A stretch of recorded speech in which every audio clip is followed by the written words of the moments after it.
Ok, buenas noches a todos.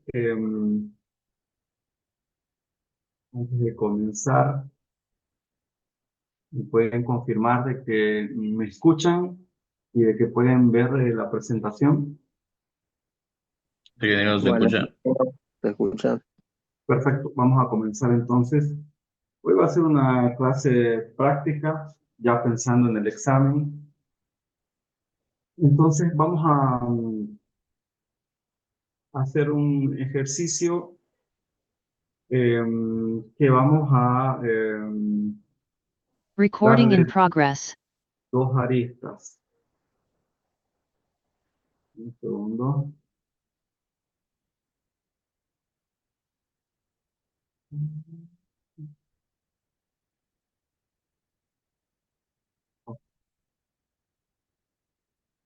Bien, entonces vamos a suponer que tenemos una pequeña estructura, algo muy simple. Tenemos una carga aquí, Q, una carga distribuida,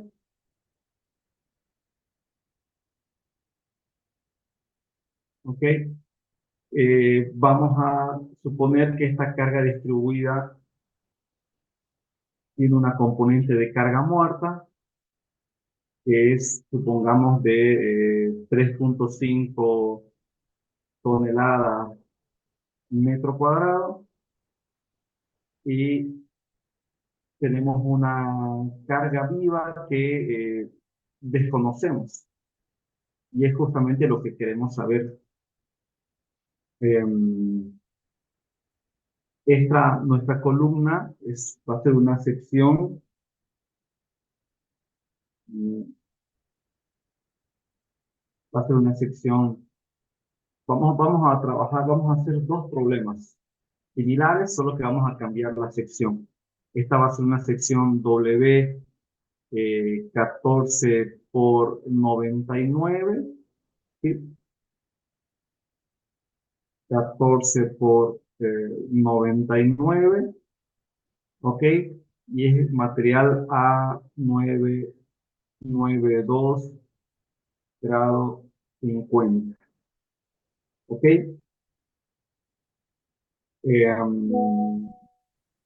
Esta longitud que vemos, esta longitud total de aquí es 12 metros. Esta otra longitud de aquí es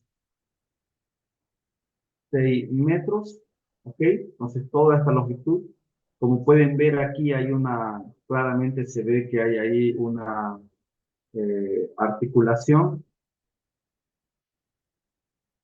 ¿ok?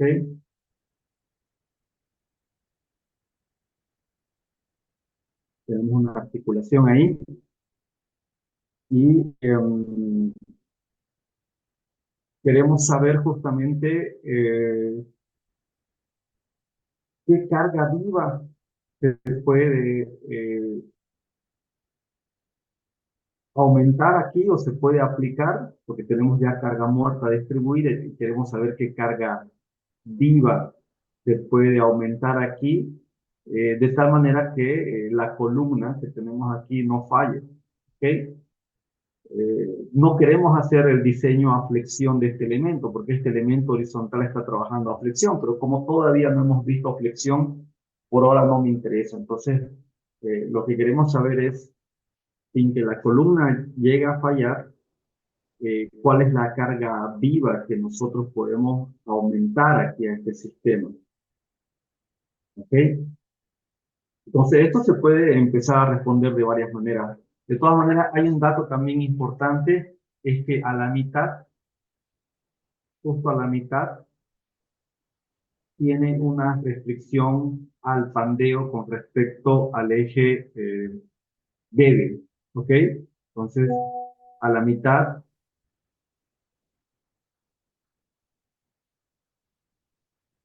se tiene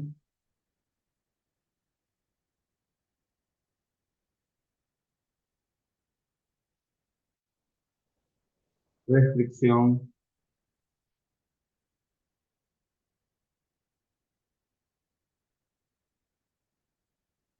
al pandeo con respecto al eje de Y.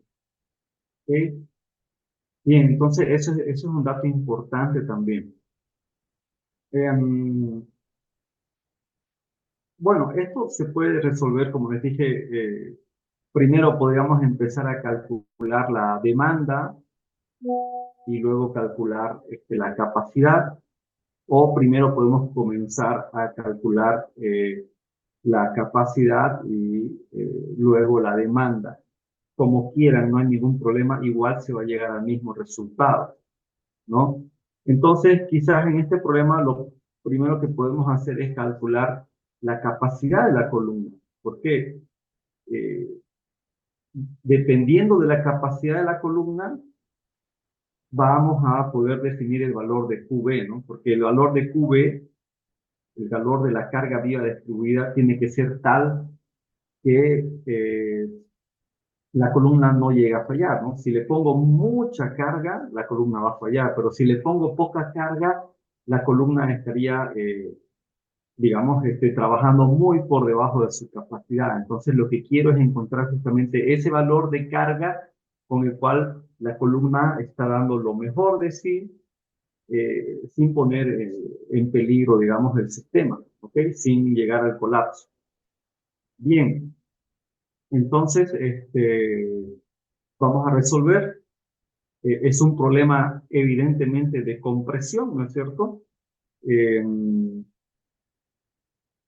esta, esta carga Q por L va a producir una fuerza axial y básicamente toda la columna va a estar en una fuerza axial de QL medio, ¿no es cierto? Porque esto que tenemos aquí nosotros, si hacemos un diagrama de cuerpo libre, es básicamente esto, ¿no? Tenemos la columna, aquí tenemos esta viga, ¿sí? Tenemos la carga, ¿sí? Y tenemos la reacción, ¿no es cierto? Y esta reacción es lo que les decía, QL medio, QL medio. Y esta reacción pasa a la columna como una acción, QL medio. Y aquí también reacciona con QL medio. Entonces lo que podemos ver es que toda la columna está en compresión uniforme, ¿no es cierto? Entonces, bueno, sin querer ya hemos encontrado la demanda, ¿no es cierto? Es QL medio, ¿sí? La demanda. Pero bueno, dentro de esta carga Q se supone que está la carga muerta y la carga viva, cada uno afectado por su correspondiente factor de seguridad, ¿no? Entonces, pero eso ya lo vamos a ver después. Esto es simplemente para entender, o sea, estamos ante un problema de compresión y tenemos que entonces calcular la capacidad de la compresión de la columna. ¿Ok? Entonces vamos a hacer eso.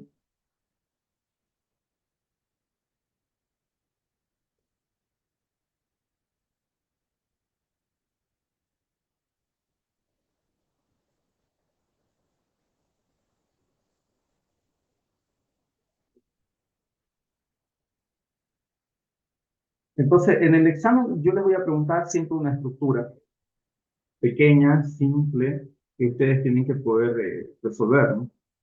Entonces, ya sabemos que esto está ante una carga que es QL medio, ¿ok? Es un problema de compresión. Entonces, vamos a poner aquí un título. Vamos a poner cálculo de la capacidad a compresión.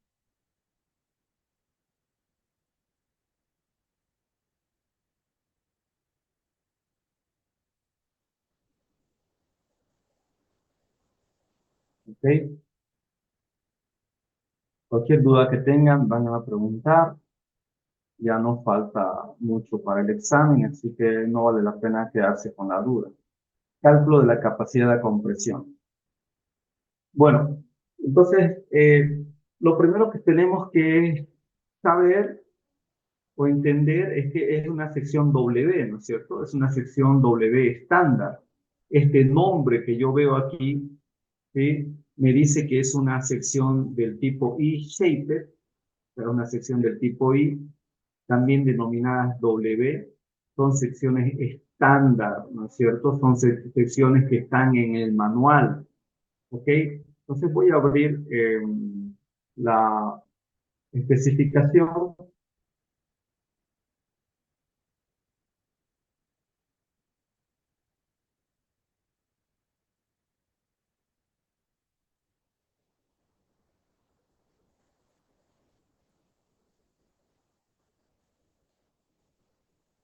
Entonces, en el capítulo E, si yo voy a la tabla de usuario E11 y observo esta tabla, fácilmente me voy a dar cuenta que en la primera fila donde tengo dibujadas secciones está la sección W estándar o una sección I-shape, ¿cierto? De la forma I.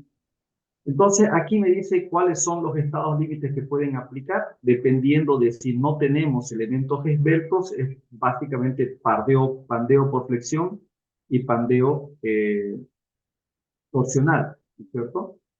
Si tuviésemos elementos esbeltos en la sección transversal, además de estos dos estados límites, deberíamos investigar también el pandeo local. Entonces, ¿qué es lo primero que debo determinar? Bueno, lo primero que tenemos que hacer es clasificar la sección, es decir, entender si existe pandeo local o no. Entonces, eso es lo que tengo que hacer. El primer paso será, vamos a insertar aquí también un texto, el primer paso será la clasificación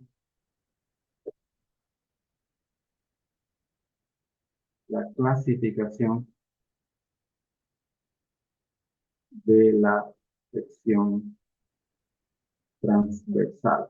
¿Ok? Entonces, esto vamos a tener un tamaño más chico. Y vamos a,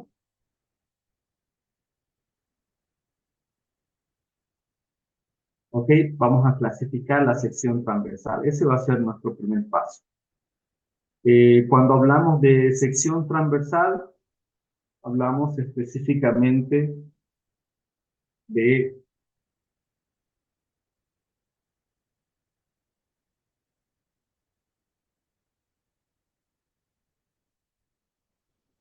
hablamos de que esta sección tiene básicamente dos elementos, ¿no es cierto? Tiene un alma, ¿sí? Tiene un alma que nosotros llamamos web y tiene un ala, o bueno, dos alas que son exactamente iguales, que le llamamos flange.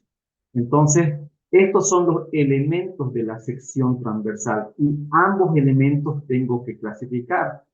Tengo que ver si el ala es susceptible al pandeo local, tengo que estudiar si el alma es susceptible al pandeo local, ¿cierto? Entonces, eso se hace con unas reglas que se encuentran en el capítulo B, ¿no? Vamos al capítulo B, en la sección B4, está la tabla B41A, y vamos a llegar a dicha tabla. Y no se olviden que esta tabla tiene dos partes, la 1A, que es para elementos que están sometidos a compresión axial, ¿ok? Y la tabla B41B es la segunda parte, que es miembros sujetos a flexión. Ahora mismo no me interesa la B41B, solamente me interesa la B41A. Si yo soy buen observador, me voy a dar cuenta que esta tabla tiene dos grandes partes. Uno que son elementos no atiezados y otro que son elementos atiezados. La regla es muy simple. Un elemento no atiezado sería, por ejemplo, el ala, y la regla es que uno de sus extremos o ninguno de sus extremos está sujeto. Entonces, si yo me fijo, tanto este extremo como este extremo está libre, la única parte sujeta de este elemento vendría a ser su parte media, ¿no es cierto? Entonces, como ninguno de sus extremos o solamente uno de sus extremos está, como solamente uno de sus extremos está eh, libre, entonces, perdón, como uno de sus extremos o los dos extremos están libres, decimos que este es un elemento no atizado, ¿no? Unstiffened, no rígido. En cambio, el alma, vemos que sus dos extremos del alma están sujetos a otros elementos, no importa qué elementos son. Lo importante es que ambos extremos están sujetos a otros elementos, por lo tanto, el alma es un elemento atiezado, ¿no? Entonces, en este caso particular, el ala es un elemento no atiezado y el alma es un elemento atiezado. ¿Ok? Entonces, ¿eso qué quiere decir? Que cuando yo quiera clasificar el ala, tengo que fijarme cuál de los casos 1 al caso 4 aplica el ala. Y cuando yo quiera clasificar el alma de la sección, tendré que fijarme cuál de los casos 5 al caso 9 aplica. ¿Ok? Entonces, en este caso vamos a empezar con el ala. Como ven, es muy simple. Hay unas figuras aquí que nos ayudan a entender, ¿sí? Y aquí dice, el caso 1, aquí en la descripción, aplica a las alas de elementos laminados, ¿no es cierto? Del tipo I. Este es nuestro caso, ¿no? No hay donde perderse. Por ejemplo, tal vez alguien puede decir, ¿y por qué no aplica el caso 2? Porque el caso 2 es para alas, pero estas son secciones armadas. O sea, quiere decir que estas dos planchas han sido juntadas mediante una soldadura. Esas son secciones dictas. No es nuestro caso. Nuestra sección no es una sección armada. Nuestra sección es una sección laminada en caliente y por eso se nota la diferencia que aquí tiene estas curvitas, ¿no? Que vienen justamente del proceso. Esta sección W14 por 99 es una sección laminada en caliente. Entonces estamos en el caso 1. Entonces podríamos hacer lo siguiente aquí nosotros. Podemos copiar esto para clasificar el área. Entonces, nos venimos aquí. Entonces, podemos poner aquí un subtítulo. eh,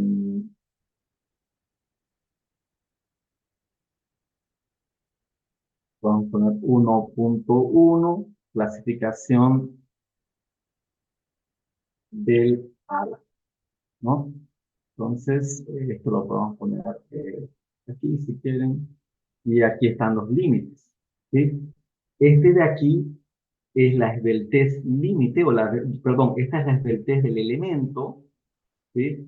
Y esta es la esbeltez límite, lambda R. Si la esbeltez del elemento es mayor a lambda R, entonces decimos que el ala es esbelta, ¿ok? Pero si la esbeltez del elemento fuera menor o igual a lambda R, decimos que el ala es no esbelto, ¿ok? ¿Qué implica que sea esbelta? Es que aplica el pandeo local. Y es no esbelto, no aplica el pandeo local, ¿no? Es por eso que es importante clasificar, porque con la clasificación podemos determinar si un elemento es susceptible al pandeo local o si no lo es. Entonces, ¿qué es este B? ¿Qué es este T? Bueno, eso está aquí. Hay un dibujito, entonces claramente vemos que B es la mitad del ala y T es el espesor del ala, ¿no? Entonces, yo puedo escribir que esto es BF medio, eso es que debería ver, sobre TF.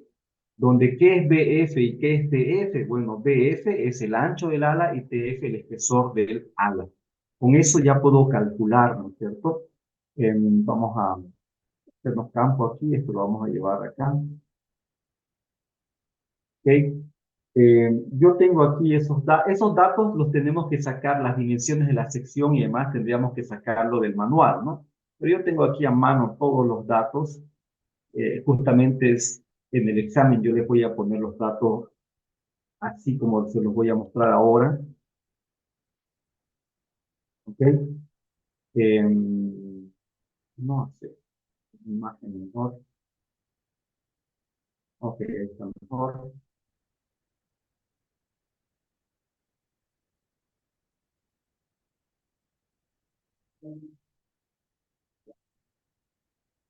Entonces, esos son los datos de la sección. Yo así les voy a pasar estos datos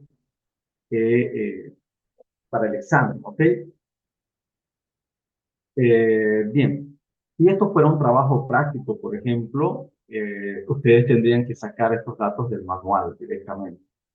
Bien, entonces BF, ¿cuánto vale? Vale 14.6 dividido entre 2 y TF, que es el espesor del ala, vale 0.78, ¿no es cierto?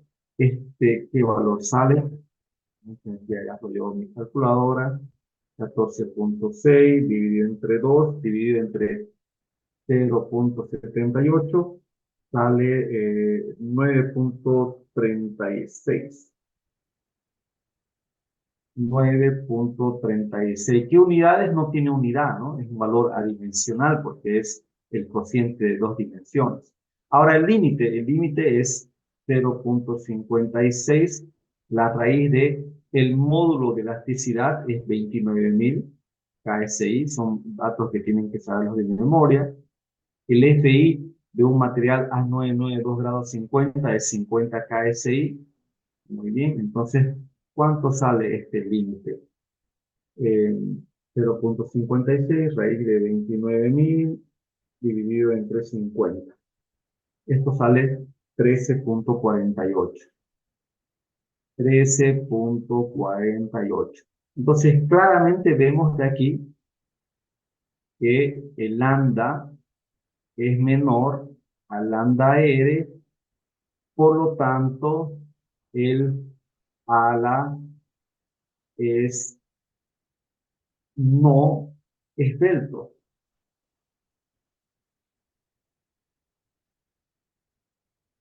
No esbelto. ¿Ok? Entonces es importante esta conclusión, ¿no? Entonces el ala es no esbelto. Si nosotros volvemos a la tabla, vemos aquí que justamente este es el límite entre non-slender y slender, ¿no? Entre no esbelto y esbelto. Muy bien, han visto que ha sido muy simple. Ahora lo que vamos a hacer es vamos a clasificar el alma, ¿sí? Vamos a clasificar el alma. Entonces es muy similar. Vamos a borrar esto de aquí, ¿sí? Volvemos a la tabla B41A, pero como el alma es un elemento rígido, yo estaría perdiendo mi tiempo si estoy revisando los casos 1 al 4. Tengo que irme a los casos 5 al 9. Y si nosotros vemos el caso 5, es el caso justamente que aplica, ¿no? Aquí dice almas de secciones doblemente simétricas laminadas, roller, y armadas, ¿no? Entonces aquí me hace distintos dibujos y claramente este es el dibujo que aplica para nosotros porque esta es una sección Rolex laminada, mientras que esta es una sección built up, ¿no? Y este otro aquí es un canal, ¿no? Es un canal. Entonces, este es nuestro límite, podríamos sacar una pequeña captura también y llevarlo a nuestra hoja de ejercicios para tenerlo ahí. Ahí está. Muy bien, entonces H. Fíjense que si bien aquí yo ya les he puesto H, ¿sí? Si bien aquí yo ya les he puesto este H que aparece aquí, ¿sí? Este H, sí, pero generalmente ese H hay que calcularlo. Yo no les voy a poner, ustedes van a tener que calcular, ¿no? Pero es muy simple, porque esta distancia que hay del borde exterior del ala justamente hasta la parte donde termina la curva, porque eso viene a ser H. Fíjense que H es la distancia entre las partes rectas del alma, es decir, sin incluir la parte curva. ¿Ok? Entonces, esa distancia es la que se denomina K. ¿Ok? O sea que H es D, porque D es toda la altura de la sección, menos 2K. Eso es H. Y eso dividido entre TW, que es el thickness del web, es decir, el espesor del alma, ¿no es cierto? Entonces, bueno, D vale 14.2, 14.2 vale D, menos 2 veces K vale 1.38, todo esto dividido entre TW, que vale 0.485, ¿no? Entonces, esto sale 14.2 menos 2 por 1.38 dividido entre 1.485. Entonces, este valor sale 23.59,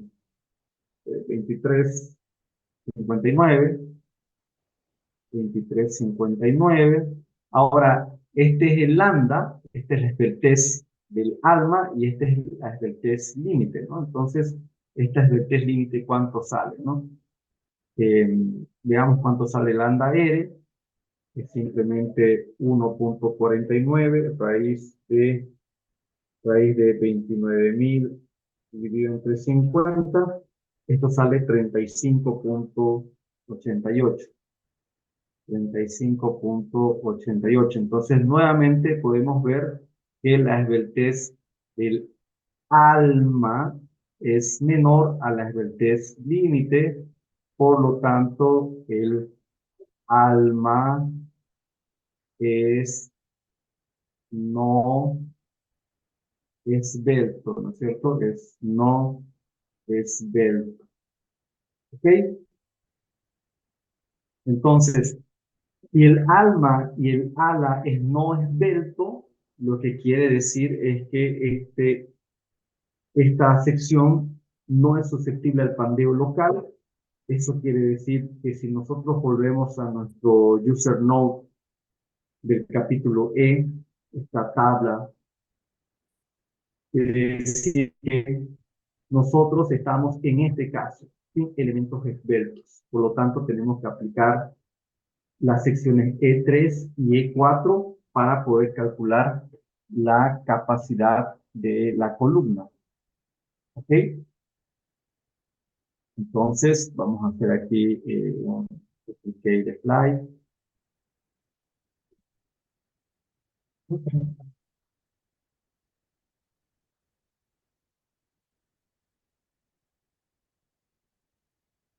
Ponemos aquí una especie de conclusión de la clasificación de la sección. Ponemos tanto el, el ala como el alma son elementos no, no esbeltos. Por tanto, la sección transversal, vamos a ponerle esto así porque es feo cuando le ponemos ahí. Okay. Em, por lo tanto, la sección transversal es no esbelta. Esto quiere, esto quiere decir que solo debo aplicar las secciones E3 y o E4. ¿Ok?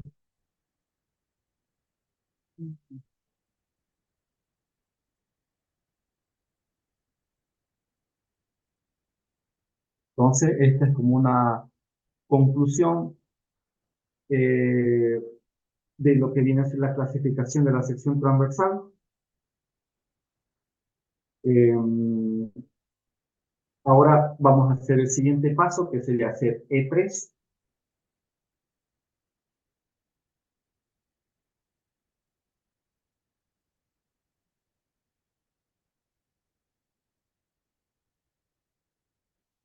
Entonces, algo que tenemos que aplicar, que tenemos que pensar es en lo siguiente. Si yo voy un ratito a E3, si bien en E3, recuerden lo que les dije en la última clase, esto de aquí es algo que vamos a venir siempre a E3, o sea, siempre vamos a tener que venir a E3 para calcular el esfuerzo nominal, pero lo que ahora me interesa de E3 es simplemente el esfuerzo elástico.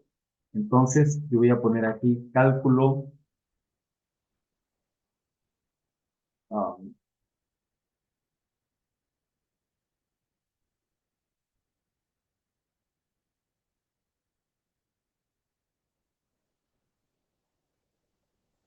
cálculo de FE em,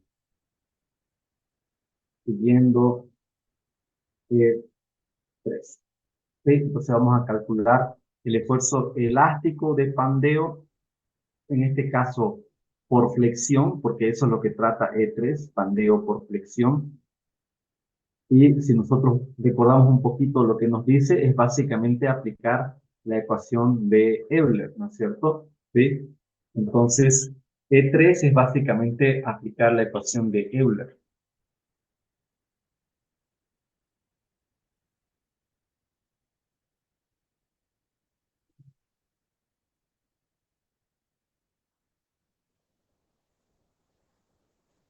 Esto sería algo así.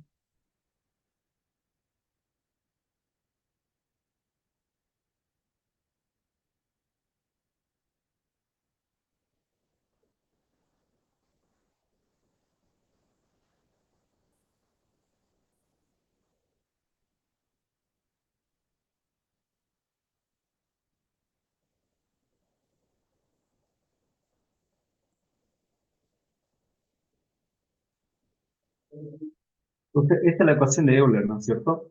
¿Sí? Pero recuerdan lo que estábamos hablando en la clase del jueves, que fue presencial, la clase del jueves, la clase presencial. Les había dicho de que esta ecuación, eh, en el caso de una columna que no tenga restricciones, se aplica siempre para el eje débil, porque el eje débil tiene el menor radio de giro y va a hacer que este valor de aquí sea, al ser menor el radio de giro, va a hacer que este resultado sea mayor y eso va a hacer que el esfuerzo elástico baje, ¿no? ¿Sí? Entonces, entre dos valores de FE siempre nos interesa el más bajo, porque quiere decir que con ese esfuerzo menor va a pandear primero, eso es lo que quiere decir. Eh, Eso les había dicho que cuando tenemos una columna que no tiene ningún tipo de restricción, pero aquí sí hay una restricción en el medio con respecto al eje débil, ¿ok? Hay una restricción en el medio. Entonces, aquí yo no me puedo confiar y tengo que calcular para ambos, ¿sí? Tengo que calcular para el eje mayor, ¿sí? Para el eje mayor y para el eje menor también debo calcular, ¿sí? Solo que aquí la longitud K por L, ¿cuánto sería la longitud K por L? Aquí vamos a poner eje mayor, y aquí vamos a poner eje menor, ¿ok? Según el problema, a la mitad se tiene restricción al pandeo con respecto al eje débil. sea que esta restricción que aparece aquí es una restricción con respecto al eje débil solamente. ¿Ok? Eso quiere decir que para el eje mayor, el K por L vale simplemente, recuerden que la altura total de la columna es 12 metros. El K por L vale 12 metros. Pero para el eje menor, el K por L vale 6 metros. ¿Ok? 6 metros. Si quieren, a este le pueden poner KLX, a este KLI, no hay tanto lío con eso. Pero lo importante es entender eso, que aquí la longitud de pandeo con respecto al eje menor es 6 metros. En condiciones normales, ambos serían 12 metros. Y como les dije, sería una pérdida de tiempo calcular para el eje mayor y para el eje menor. Siempre tendremos que calcular para el eje menor porque ese va a regir. Pero en este caso yo no me puedo confiar porque la longitud de pandeo con respecto al eje menor es la mitad del eje mayor. Entonces, podría darse el caso muy particular que en este caso, perdón la redundancia, sea el eje mayor el que esté controlando, porque tiene una longitud de pandeo mucho más larga y va a aguantar menos fuerza. ¿Ok? Entonces yo tengo que hacer los cálculos con estos valores. ¿Sí? Si no quedó muy claro, tal vez, justamente quise preparar un modelito. Lo vamos a ver así, en líneas, y quizás tal vez se ve mejor.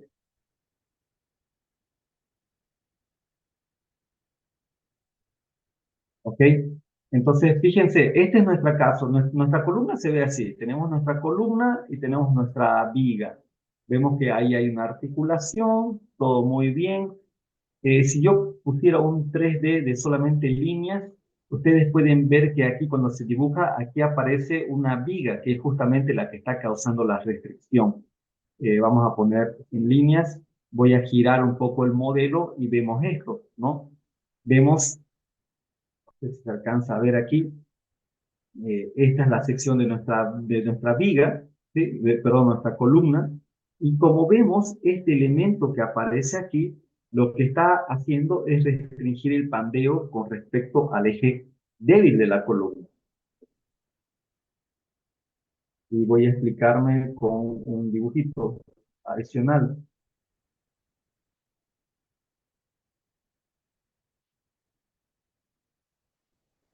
El eje débil de esta columna es este, ¿no? Lo voy a dibujar aquí. Ese es el eje débil, ¿sí? Nuestro eje I, ¿ok? Ese es nuestro eje débil. Entonces, si yo quiero entender cuál es el plano de pandeo alrededor, escuchen bien el término, alrededor del eje I, simplemente regla de la mano derecha, con mi pulgar paralelo a ese eje débil, y con los siguientes dedos yo encuentro el sentido del giro, voy a encontrar el sentido del plano. Entonces, claramente me doy cuenta de que si ustedes ven en la pantalla inferior derecha, ven tres ejes globales y el plano de pandeo sería un plano paralelo al eje XY, ¿no? Ese sería mi plano de pandeo, ¿no?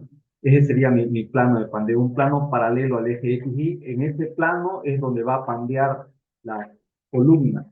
Y si yo me fijo, esa viga que está apareciendo justamente está perpendicular a ese plano y por eso restringe el pandeo de la columna. No va a dejar que la columna pandee libremente. Por supuesto va a pandear, pero ya no libremente porque está actuando a la mitad. Y en vez de que su longitud de pandeo sea 12 metros, ahora va a ser 6 metros porque este elemento que hemos aumentado está justamente a la mitad, ¿no? Entonces, por eso que la longitud de pandeo con respecto al eje débil ya no es 12 metros, sino es 6 metros y 6 metros. O sea, es simplemente 6 metros. ¿Ok? Entonces, espero que con eso quede claro y volvemos a nuestra presentación. Entonces, lo que yo tengo que hacer ahora aquí es simplemente, primero transformar, ¿sí? Estos 12 metros los voy a transformar a pies y a pulgadas finalmente. Entonces, 12 metros serían, por 100 serían 1200 centímetros, dividido entre 2,54. Estos son 472, 472, 472,44 pulgadas, ¿no es cierto? Inch, ¿sí? Ese valor dividido entre 2 es obviamente la mitad, pues vamos a hacer de nuevo, sin dividido entre 2,54, entonces es 236,22 inch, ¿no? Entonces, ese valor es importante, ¿no? Porque todos los valores los tenemos en unidades inglesas, entonces es importante que la longitud transformemos. Sería más fácil transformar la longitud a unidades inglesas que todo lo que tenemos aquí está transformándolo, ¿no? Bien, entonces apliquemos la ecuación.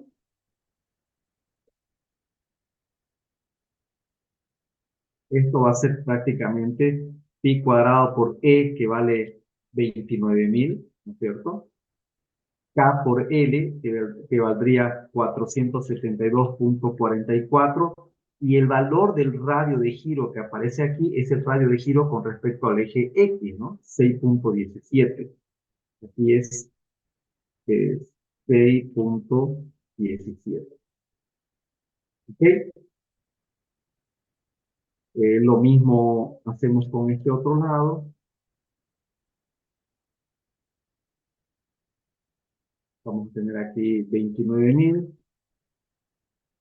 Aquí este K por L vale 236,22, y el radio de giro con respecto al eje débil vale 3,71. 3,71. Muy bien, entonces, ¿cuánto sale este valor? ¿Cuánto sale este otro?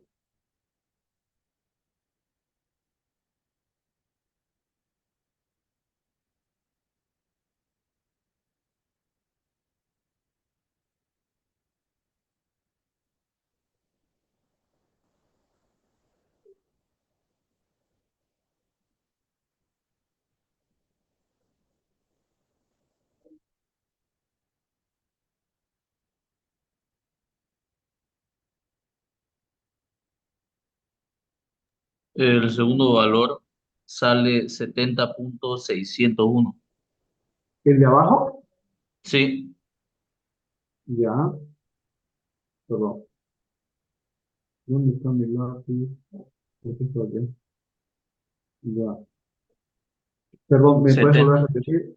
Ya. 70,601. 601. 70,62. Ok. Sí. Ah, no, 60. Ah, 601 idea. 601. Ok.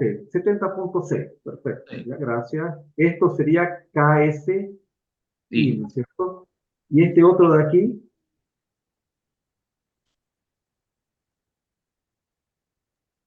48,8. 48 punto, 48 82. punto, sí, 82. Ya. KSI. Perfecto. También los dos valores.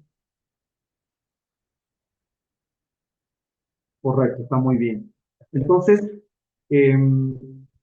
una conclusión interesante, que gracias por ese arriostramiento, quien está controlando el pandeo por presión es el eje fuerte.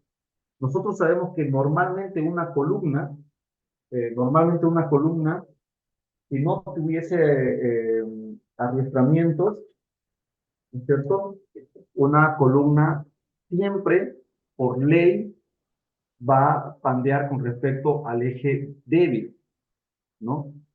Pero en este caso particular, la regla se está violando. ¿Por qué? Porque hemos puesto un arrastramiento a la mitad justamente con respecto al eje débil, y ya no es el pandeo con respecto al eje débil que está controlando, es el pandeo con respecto al eje fuerte, ¿no? Entonces, es una conclusión interesante de estos pequeños cálculos que acabamos de hacer, ¿no? Son cálculos, como ven, simples, ¿no? No hay que resolver nada complicado, es simplemente no equivocarse en la calculadora, hacer bien la transformación de unidades. Ojo, en los exámenes yo reviso, ¿ok? Pongan unidades a los resultados, no se olviden. No es necesario que dentro del cálculo como tal, como se ve aquí, yo ponga las unidades porque se me va a hacer el doble de grande la ecuación innecesariamente, pero siempre en el resultado las unidades correctas, ¿ok? Bien, entonces ya hemos hecho el cálculo del esfuerzo elástico siguiendo E3. Vemos claramente quién está controlando. Podríamos, si queremos, agregar una nota, pero lo vamos a dejar ahí. Este sería punto número 2. Ahora vamos a hacer lo siguiente. Duplicate slide. Vamos a hacer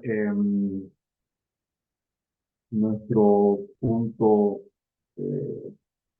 E3, nuestro paso 3, que sería el cálculo de FE siguiendo E4. ¿Por qué?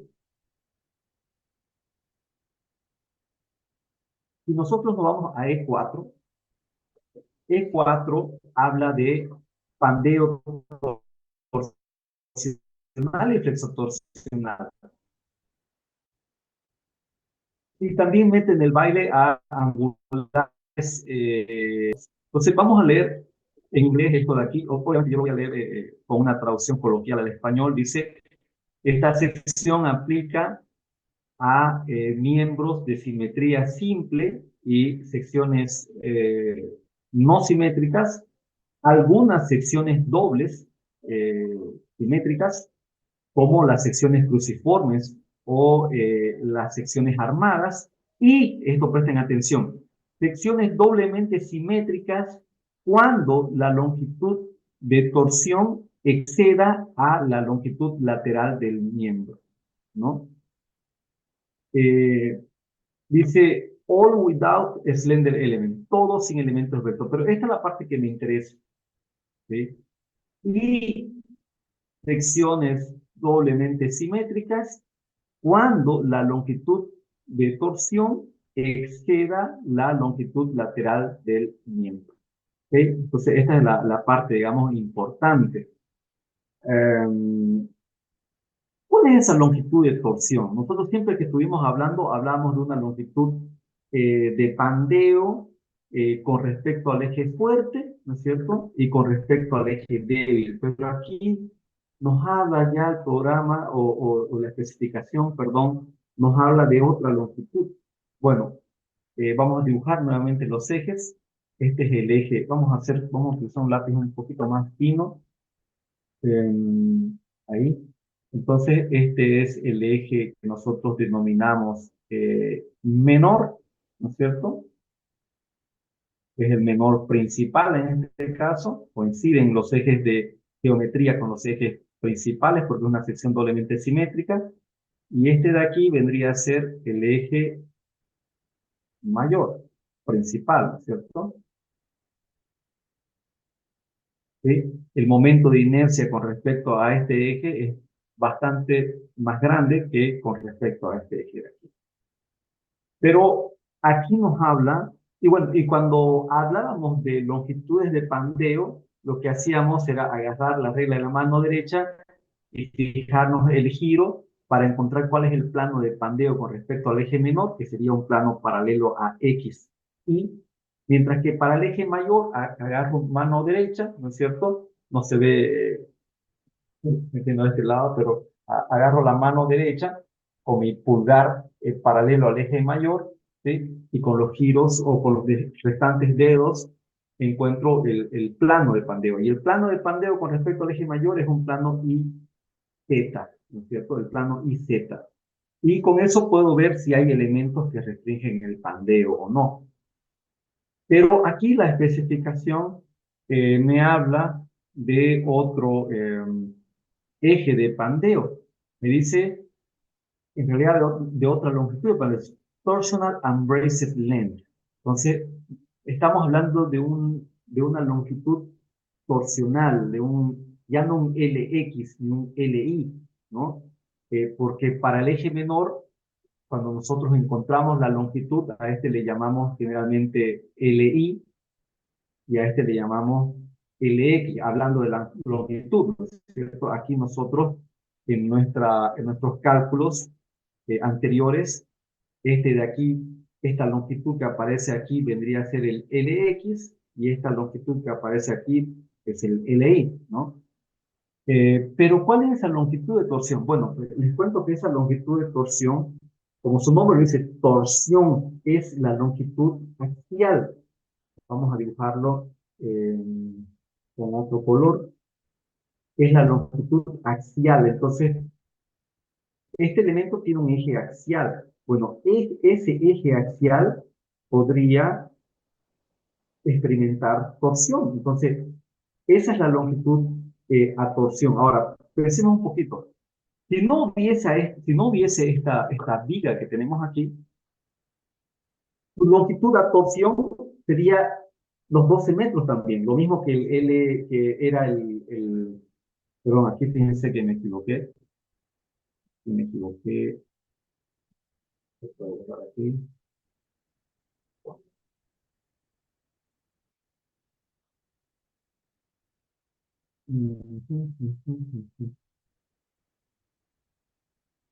Eso no me deja agarrar, a ver. Aquí está.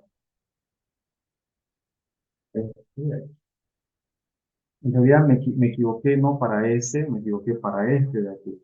Lo vamos a corregir, ¿ok? No tiene que haber errores.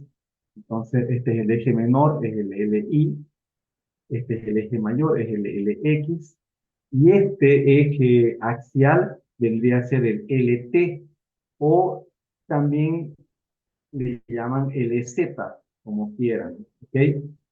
En RAN Elements utilizamos, por ejemplo, la terminología LZ, pero, por ejemplo, dentro de la especificación se utiliza LT. ¿Okay? Entonces, si no hubiese ese elemento, este de aquí, las tres longitudes serían lo mismo, ¿no es cierto? El LX, el LI y el LT, todas serían lo mismo, valdrían L. Pero producto de este elemento de aquí, habíamos visto que el LX sigue valiendo 12 metros, es decir, L, la longitud del miembro, el LI vale L medio, ¿y qué pasa con el LZ? Este elemento que tenemos aquí puede restringir en ese punto donde se conecta el giro, puede restringir el giro. Bueno, es una buena pregunta si es que realmente puede restringir el giro, porque si pudiera esta viga restringir el giro, entonces el LZ o el LT también sería L medio, porque este elemento está restringiendo el giro. ¿De qué depende de que restrinja el giro? Bueno, depende de la conexión, de cómo se conecta esta viga con esta columna, ¿sí? Depende de la rigidez de la conexión.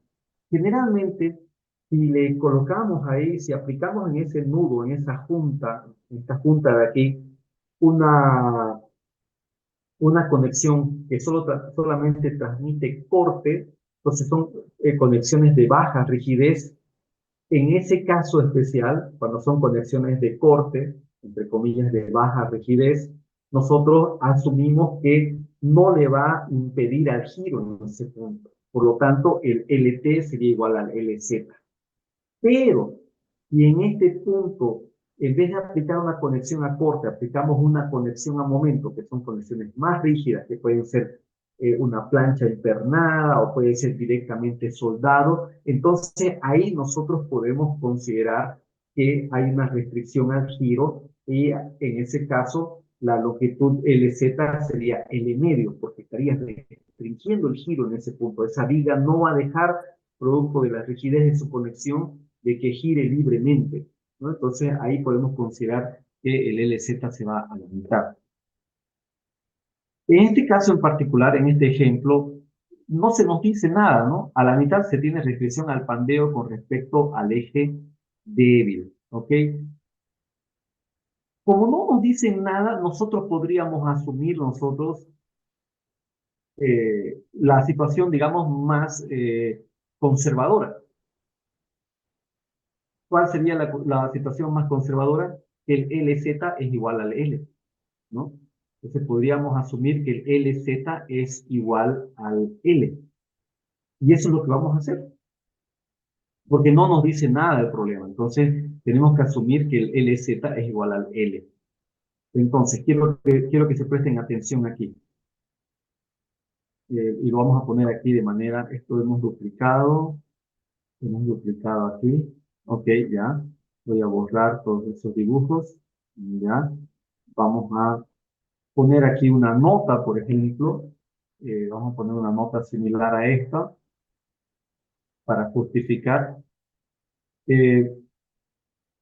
Como no se tiene información de, de la, de la conexión entre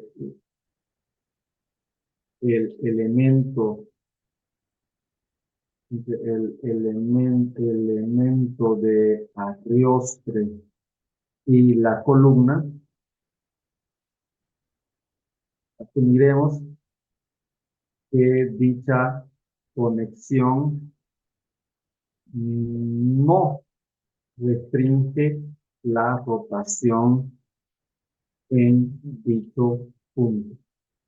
Por lo tanto, la longitud torsional no arriostrada es igual a la longitud física de la columna. ¿Ok? En pocas palabras, esto quiere decir que LZ o LT en este caso es igual a L y eso es igual a 12 metros y eso es igual a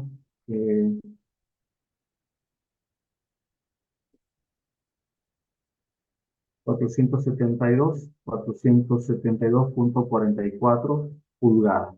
¿Ok? Ahora, ¿qué es lo importante de esto? Si nosotros volvemos a la especificación, dice, when the torsional unbraced length exceeds the lateral unbraced length. When the torsional unbraced length exceeds the lateral unbraced length. Cuando la longitud torsional no arrastrada excede a la longitud lateral no arrastrada. Y en este caso, nosotros podemos ver que este valor es mayor, por ejemplo, al LX, ¿no es cierto? Porque el LX es la mitad de este valor. ¿Esto qué quiere decir?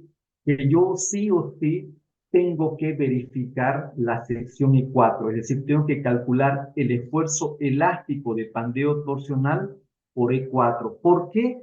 Porque tengo un caso particular en el que el LT es más grande que el LX. Si bien el LT es menor al LI, ¿no es cierto? Porque el LI es menor igual, mejor dicho, no menor, sino menor igual, o en este caso, para ser exactos, es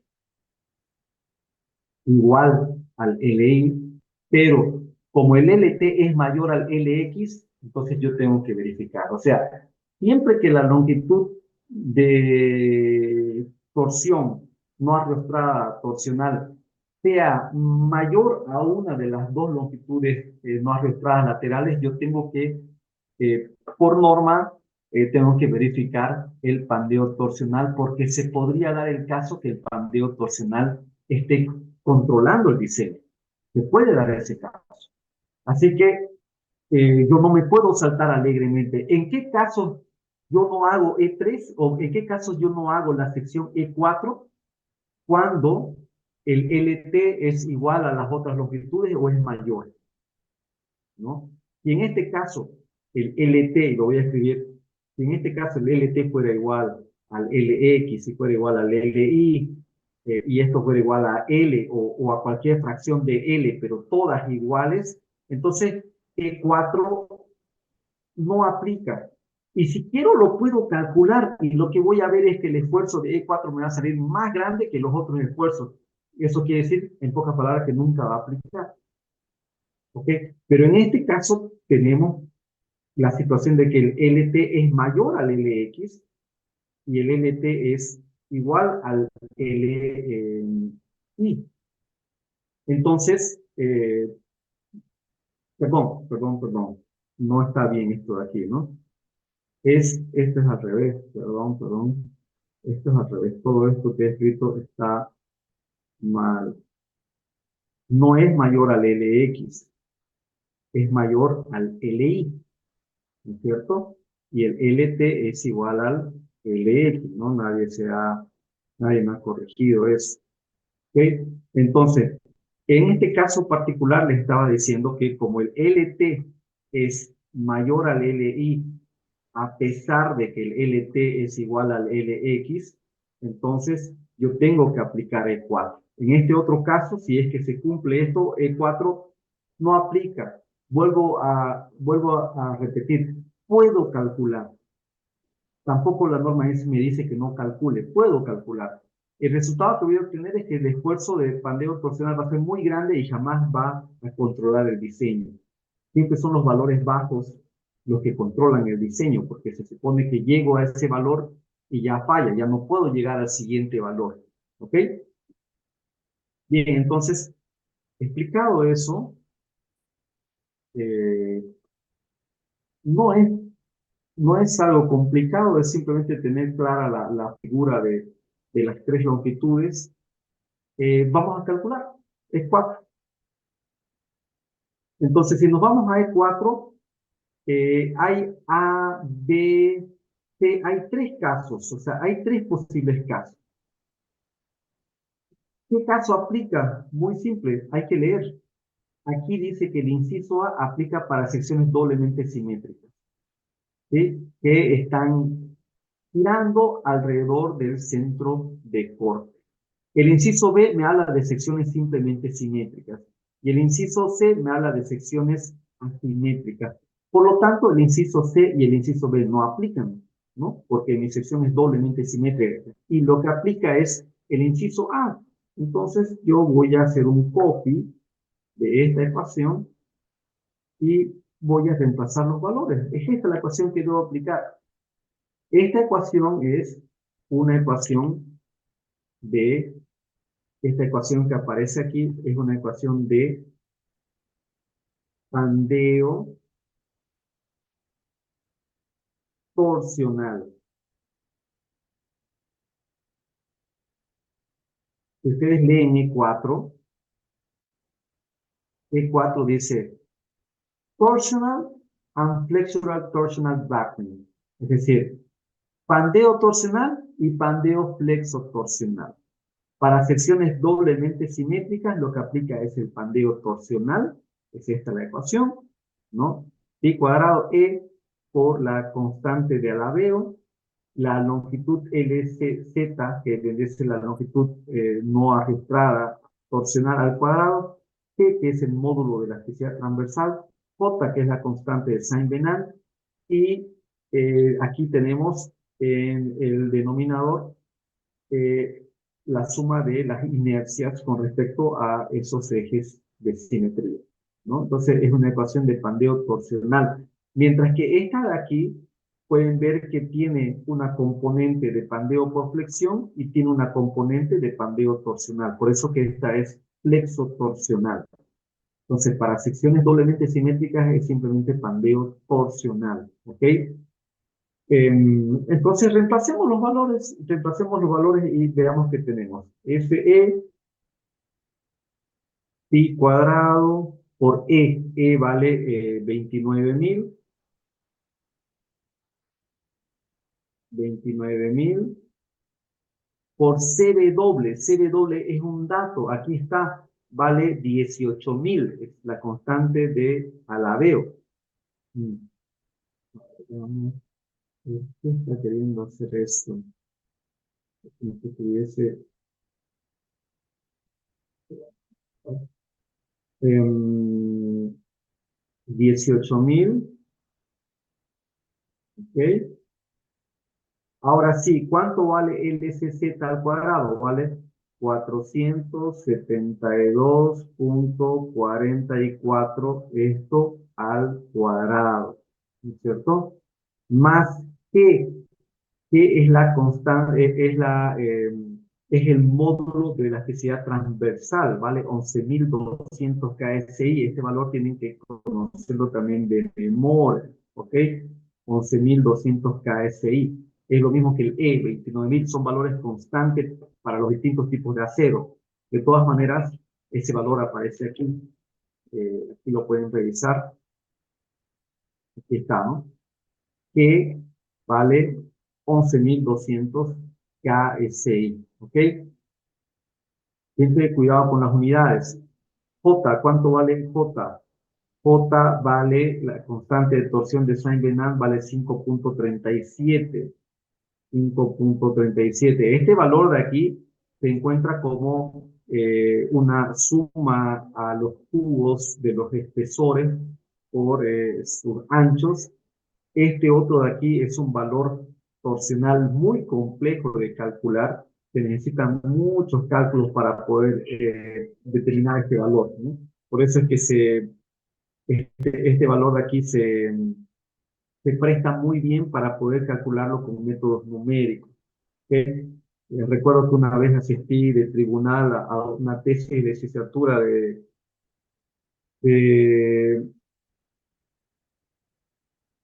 no recuerdo.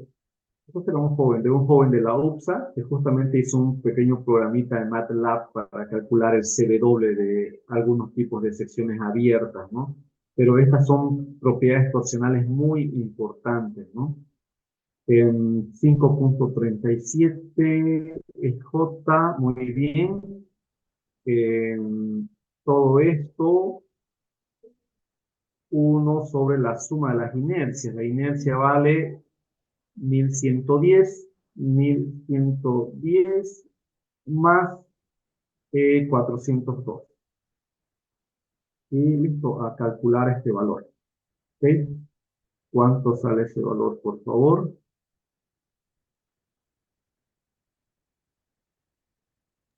Sale 55.044. Ya. Ahorita yo verifico ese valor. Correcto, 55.04, ¿no? 34. Sí, 55, muchísimas gracias. 0.4, esto está en KSI. KSI.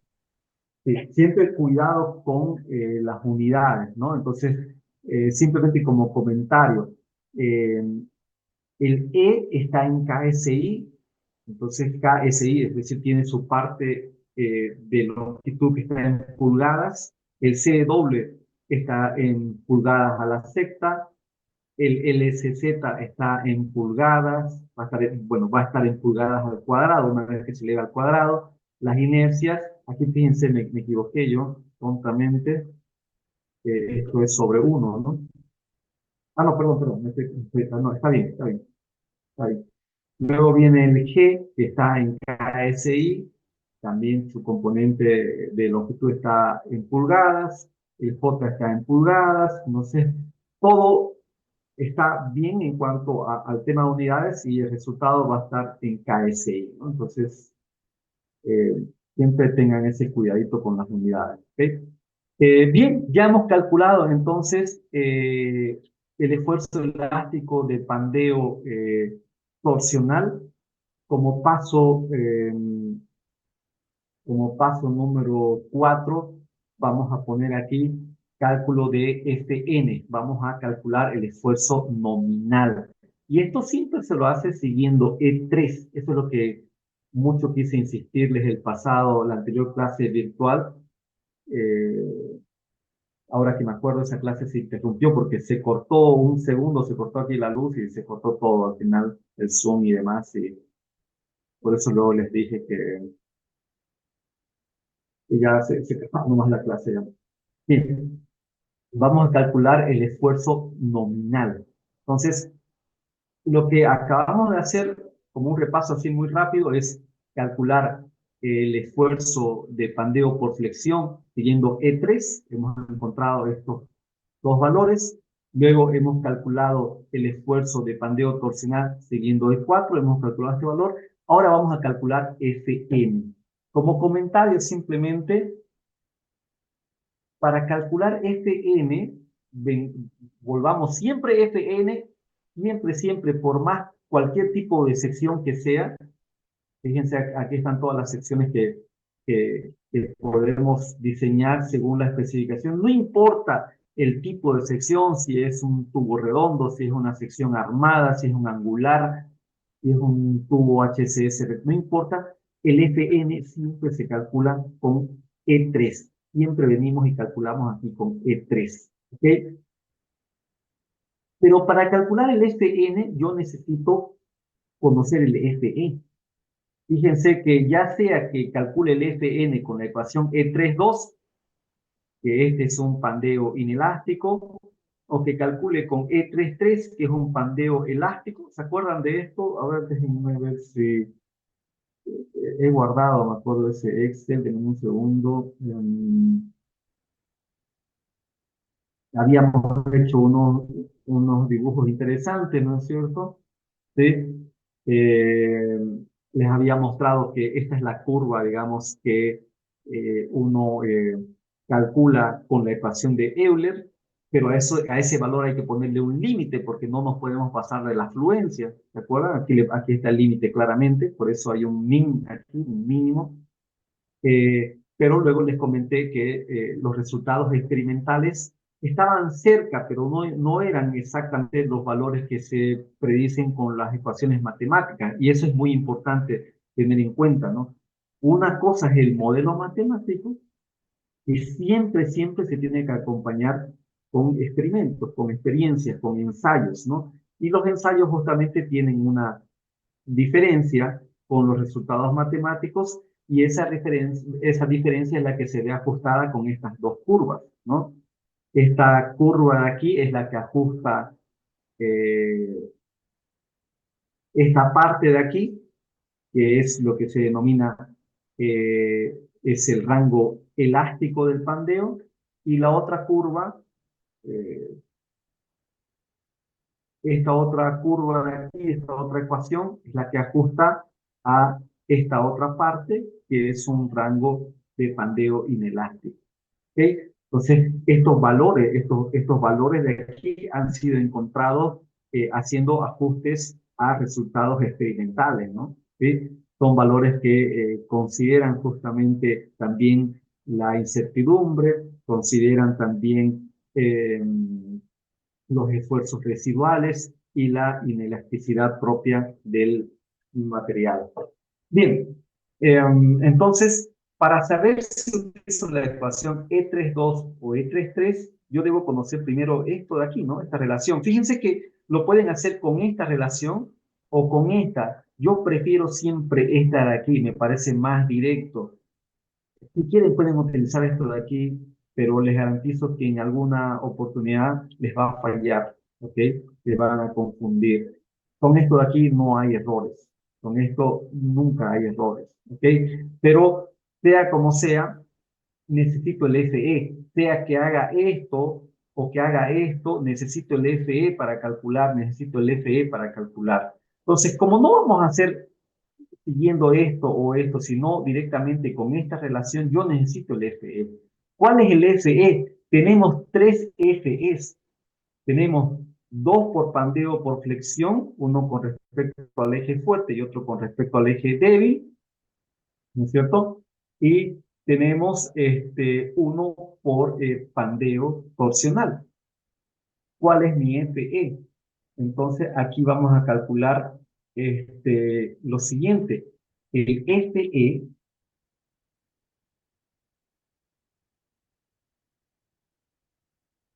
nuestro FE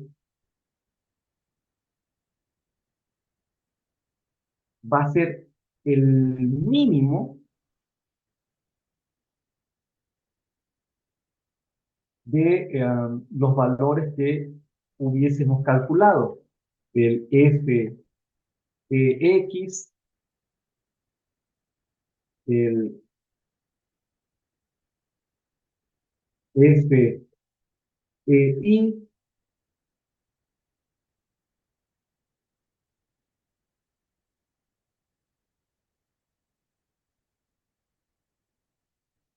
y del FEZ. El mínimo de esos tres valores va a ser mi FE. ¿Ok? Entonces, si yo reemplazo esto aquí, entonces, ¿cuánto vale mi FEX? Bueno, mi FEX vale 48.82. 48.82. Mi FEI, ¿cuánto vale? 70.6. 70.6. Vamos a hacerlo así con espacio. Mejor le vamos a poner un punto y coma para que se vea mejor. Y el FEZ vale 55.04.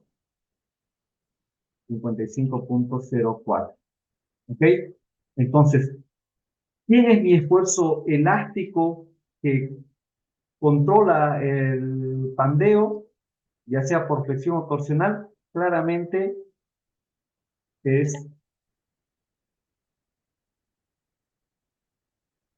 48.82 KSI. Y aquí podemos poner una notita. Siempre las notitas yo le doy mucha importancia porque denotan que uno entiende el tema, ¿no? El esfuerzo elástico de pandeo por flexión con respecto al eje fuerte controla el diseño de la, controla controla, o simplemente ahí, controla. El esfuerzo elástico de pandeo por flexión con respecto al eje fuerte controla el pandeo global, así le vamos a llamar, global, así también se conoce. El pandeo global es el pandeo por flexión, el pandeo torsional y el pandeo flexo-torsional. Entonces, me gusta este comentario. El esfuerzo elástico de pandeo por flexión con respecto al eje fuerte controla el pandeo global. Belleza, ya sabemos cuánto vale FE, entonces ahora podríamos nosotros calcular. Entonces voy a hacer un copy paste de esto de aquí para ver cuál de estas aplica.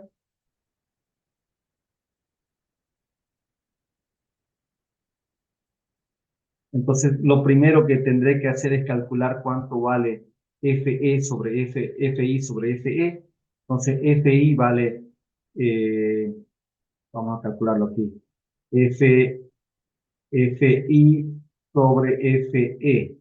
FI vale 50 KSI, ¿no es cierto? Y FE vale 48.82. Entonces, 50 dividido entre 48.82, eso da 1.024.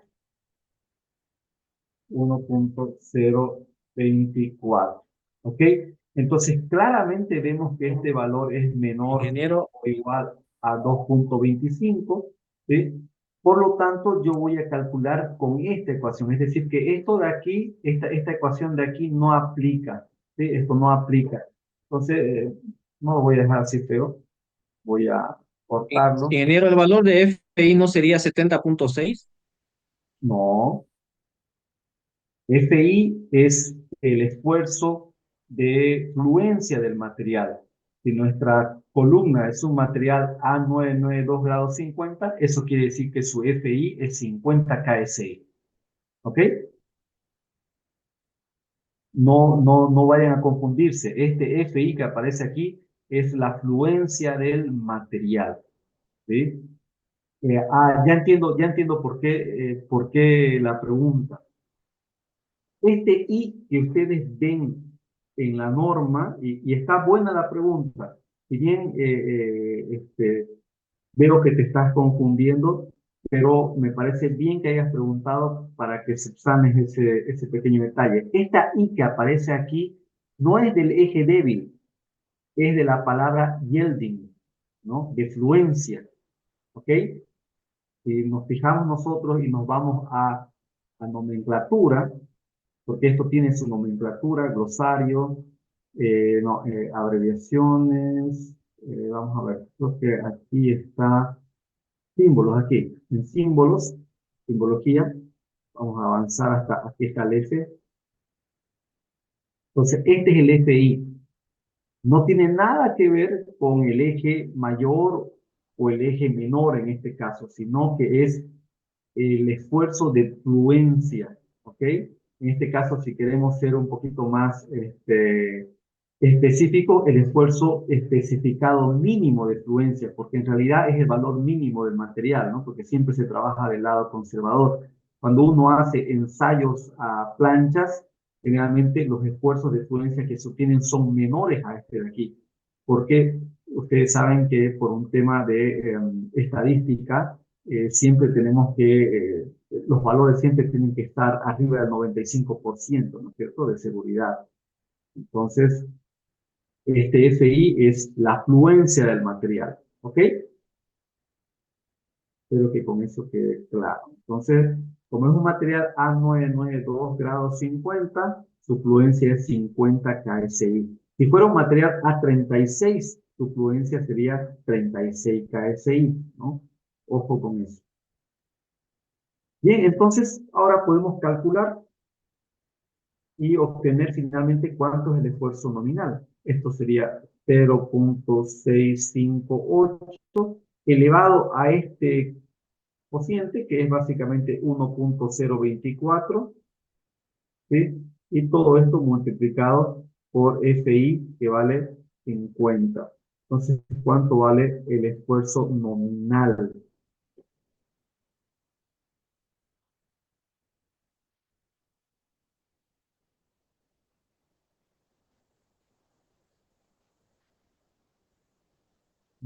Me sale 32.56. Sí, 32.57. Correcto, 57 redondeado. 32.57 KSI. KS. Muy bien, ya tenemos el esfuerzo nominal. Entonces ya estamos a un paso. Será nuestro paso 5. Lo podemos hacer, le vamos a dar un guardar aquí. Le podemos hacer eh, aquí, 5. Cálculo de la resistencia de diseño. Vamos a calcular la resistencia de diseño. ¿Ok? Entonces, para calcular la resistencia de diseño, primero yo necesito calcular la resistencia nominal. Eso también siempre está en la sección E3, ¿cierto? En la sección E3 está el cálculo de la resistencia nominal. Esa resistencia nominal, de aquí, Tn, no es más que el esfuerzo nominal que acabamos de calcular por el área gruesa. Entonces, lo primero que vamos a calcular es la resistencia. Antes de calcular la resistencia de diseño, la resistencia nominal. Sería Fn por el área gruesa. Fn acabamos de calcular, vale 32.57 y el área gruesa es un dato, aquí está, vale 29.1 pulgadas al cuadrado, ¿no? 29.1 pulgadas al cuadrado. Entonces, multiplicamos estos dos valores, una simple multiplicación por 29.1 y eso me da 947, 947.75 unidades HIP, ¿no?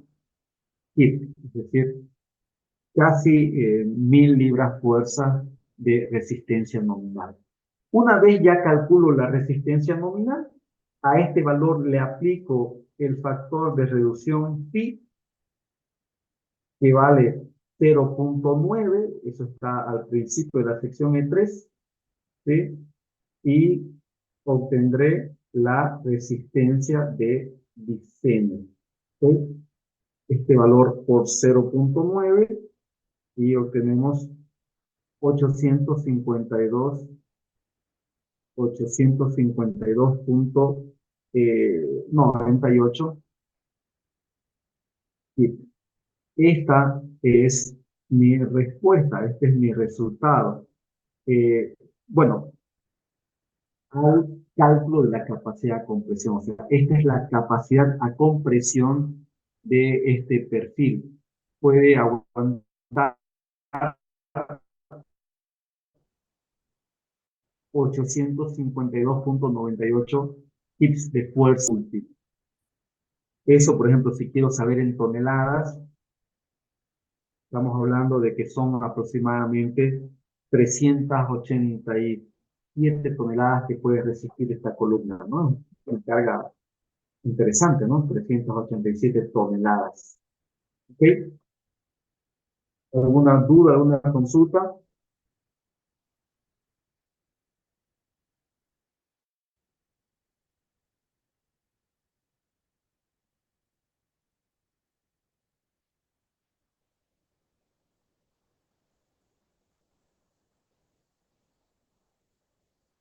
Está claro, ingeniero.